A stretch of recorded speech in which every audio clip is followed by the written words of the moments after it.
We have a wonderful evening's entertainment lined up for you. 23.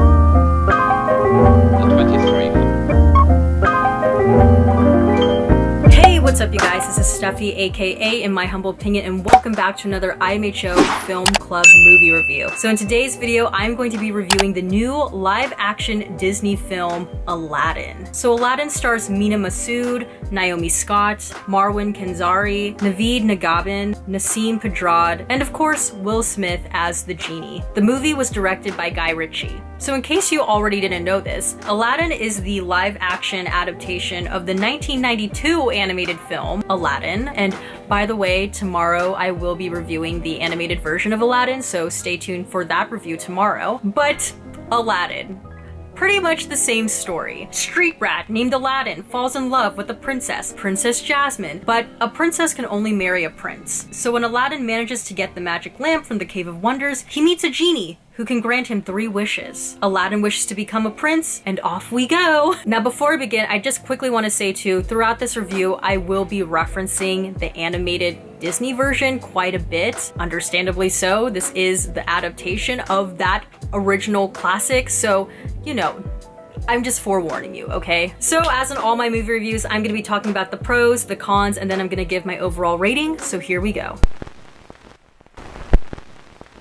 Alright, so pro number 1 for me is Mena Masoud and Naomi Scott. Now I'm not gonna lie, I was very nervous in terms of casting and just the prospect of watching 2 actors having to bring to life such iconic Disney characters. And you know what? Mena Masoud and Naomi Scott did a really great job with bringing these beloved animated characters to life. Mena Masoud is so charismatic as Aladdin. He's very smooth, he's adventurous. When he was with Jasmine, he seemed to have like a very calming and reassuring effect on her. And I was just like, interesting, I like this. Naomi Scott's portrayal of Princess Jasmine is so interesting in this movie for me because while she is confident, like the animated Jasmine was, like very sassy and confident, at the same time, she has moments where she's unsure of herself, unsure of if she can be the Sultan, unsure if it's okay for her to defy tradition in the way that she is, in the way that she wants to. So in that way, she's a little bit more complex, and I feel like Naomi Scott does a great job with playing that up. I also just think in general, Mena Masoud and Naomi Scott, like the 2 of them, they looked really, really good together and they had amazing chemistry. Like they would just like look at each other intensely and I was like, ooh, yeah, all right, Aladdin and Jasmine. So pro number 2 for me is that loose ends from the animated version were given some sort of explanation. I remember when I was reviewing Beauty and the Beast when the live adaptation came out, they did that in the movie as well. So I'm going to assume that this is going to be something we will see in all of the live action adaptations that will come from Disney. Loose ends that they did address in the movie were things like, why is Princess Jasmine hidden away? Well, she's hidden away because when her mother went beyond the palace walls, her mom got killed, and that's why the Sultan is so protective of Jasmine, because he doesn't want his daughter to have the same fate as her mom. And that also gives an explanation as to what happened to Princess Jasmine's mom. We also learn what happened to Aladdin's parents. I mean, his mom died and then his dad died soon after. And then, you know, I also appreciated that they clarified the rules of the genie. In the animated movie, you more or less can make an argument that the genie breaks a couple of rules and grants more than 3 wishes to Aladdin. But in this live action movie, it's like very clear what the rules are. You have to say, I wish, while rubbing the lamp. The third pro in this movie is I like what they did in terms of giving Jafar more depth and his character depth tying into this greater theme of power and greed. So similarly to the animated version, Jafar once again is a very power-hungry guy, and they make it very obvious right off the bat. There's a scene between Jafar and the Sultan, and the Sultan constantly tells Jafar to stay in your place, Jafar, know your place, Jafar. And Jafar also low-key gets triggered by being told that he's second best. It's kind of like in Back to the Future when Marty gets triggered when someone calls him a chicken. Being told that he is second best is Jafar's chicken. So they really do a great job with laying the groundwork for someone who has a inferiority complex. And that later pays off towards the end of the movie when Jafar's greed and desire for power does get the best of him. Additionally, I also like what we learned a little bit more about who Jafar was before he became the Sultan's advisor. So there's a conversation between Jafar and Aladdin, and Jafar tells Aladdin that he was once like him. He was a street rat and he was stealing things off the street, and we see examples of Jafar being very quick with his hands like Aladdin. So that's an interesting way of tying Aladdin and Jafar together, and that also plays into Aladdin's character arc because you see that Aladdin could have easily become another Jafar, but instead he wasn't. And that makes Aladdin's decision to set the genie free become even more poignant. Alright, and now for the cons. So con number 1, CGI Genie. So I know a lot of people were like very upset initially when they saw blue Will Smith Genie. Honestly, like, I guess, like, I'm not gonna choose to be mad about that. What did get me though was when we were first introduced to the genie and he is constantly shape-shifting into these different people and personas and characters. In a way, I feel like it's not fair to blame the CGI animators on this because I just feel like in general it is so hard to adapt the genie as a character into a live action film. Because again, like, I'm sorry to say this, but like, to reference the animated version, the genie as a character really lends itself to animation because there are no limits to animation. Now, when the genie was like in human form as Will Smith and he's not blue, he's fine, he's great. But as this unpredictable spinning, I'm constantly moving force, larger than life force, I don't know if they did a really great job with that.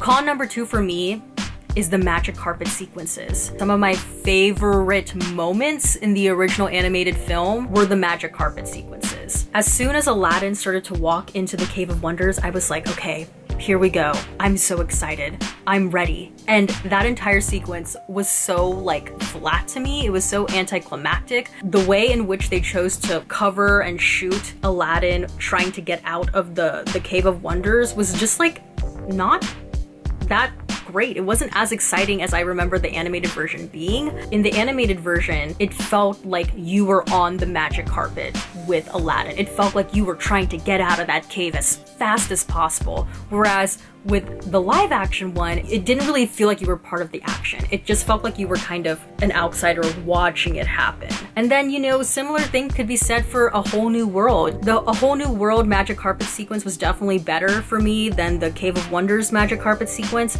but still, like, I didn't really get that sense of free falling, flying. This is so exciting to watch these two people fall in love while they're singing on a magic carpet ride. Like, I didn't get that same feeling. Con number 3 for me is the speechless number. Now, don't get me wrong, I think Naomi Scott, out of everyone in this cast, has the strongest voice by far. And I definitely appreciate that they gave Jasmine a song of her own, unlike the animated version. But I feel like Speechless felt so out of place. The original music was all done by Alan Menken with lyrics by Tim Rice and Howard Ashman. I do know when it comes to Speechless that Alan Menken did help with that song, but it's pretty much Pasek and Paul. And for me at least, it definitely doesn't sound like it fits in the same family as the other original songs from Aladdin. A huge problem that I had with Speechless is that it stopped the momentum of the movie. Jasmine quite literally breaks out into song as she's being taken away by the guards. And that moment, it truly does stop the momentum of the movie because that's like a moment of tension, like what's going to happen next. And then we get this number and then it just goes on for too long. This is no offense to Naomi Scott. She's a great singer and the song is fine, but I just like, it just felt so out of place. Con number 4 for me is the editing and pacing of the musical numbers. The musical numbers, in terms of how they shot it, were kind of bland. Friend Like Me was probably the best musical number executed, but the other ones were kind of meh, and it's really because of the way it was shot. The camera, for the most part, it was in a stable position and they would just cut from one coverage to the next. And you would think that the camera would be like more sweeping and going in and out and being like more dynamic and moving with the choreography of the dancers. But instead, it was just like, meh, here it is. Additionally, I don't know why they were doing this. There was like some very awkward fast forwarding, and not even just in the musical numbers. Like in the beginning when Aladdin and Jasmine are trying to run away from the guards, they do this as well. They'll choppily fast forward through bits, and it kind of reminds me of back in the day when you're watching those silent films and you see the actors like moving really, really fast. Like that's what it would look like at times. Like I'm not even joking to you. And I was like, what is this? I don't know what happened there, but it was just so awkward and choppy. Like it did not look good. That was weird. And then con number 5 for me is that the beginning was so awkwardly paced. Because I had just watched the animated movie the day before I saw the live action, the animated one was still very fresh in my mind, and I could tell upon watching this live action one that they pretty much bypassed a lot of really important beginning story beats of the movie. The story beats that they really messed up were pertaining to Jasmine and Aladdin's meet cute. So if we compare the animated version, it's very clear like what those story beats are. Aladdin sees Jasmine from afar and he is taken aback by her beauty. Then Aladdin gives the bread to these poor children, and Aladdin sees this and he's like, oh, not only is she beautiful, she's very kind too. And then Jasmine gets caught by the guard, and just as the guard is about to chop off Jasmine's hand, Aladdin stops and saves her. That's their meet cute. In this, like, it is like, I don't even know. Like, it's so... We don't really even see Aladdin spotting Jasmine from afar. Maybe he did, but like the way that they shot it, it didn't look like it. We don't get the story beat of Aladdin being taken aback by Jasmine's beauty. And more importantly, we don't get the story beat of Aladdin watching Jasmine give the bread to these kids. Those important story beats leading to their meet cute, gone. Luckily enough, Masoud and Naomi Scott, they have enough chemistry that they're able to really sell the fact that, okay, these two characters are interested in one another, but goddamn, that meet cute, Lord, what was that?